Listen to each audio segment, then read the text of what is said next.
Good morning. Usually on a Wednesday morning I do my shortwave radiogram, but today the WRMI transmitter went off the air 15 minutes prior to the radiogram and never came back, so no radiogram video today. But I was thinking it's been 50 years since I bought this Texas Instruments calculator at the Ryerson bookstore in my second semester of university, 1976.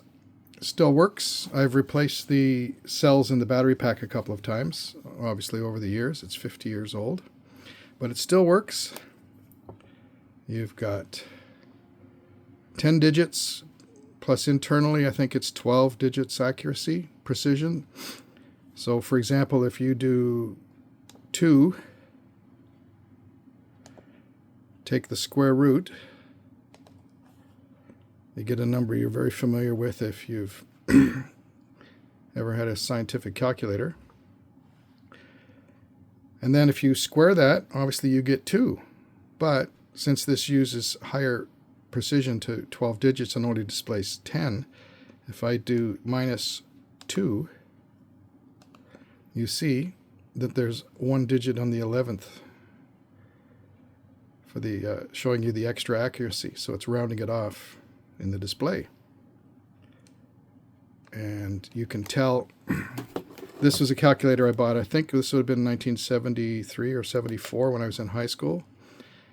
Digimatic MR10, 10-digit calculator, but only 10-digit precision. So if you do 2, I do the square root of that, and on this one you just do times equals, and it squares it, and you can see that it doesn't come back as 2.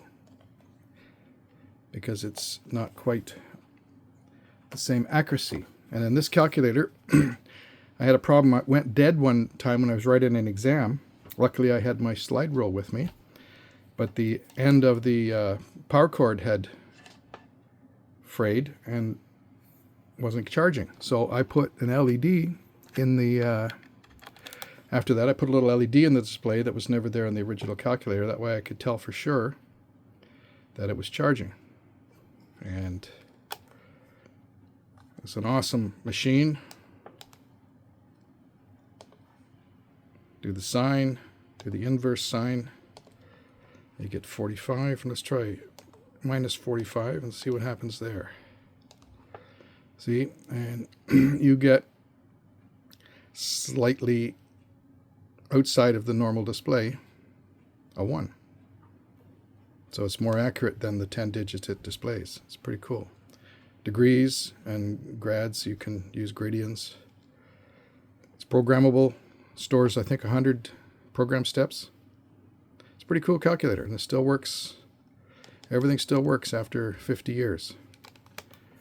Anyway, there's my 50-year-old, and this one here is my, I guess, 52 or 53-year-old Sears Digimatic MR10. Still working after all these years.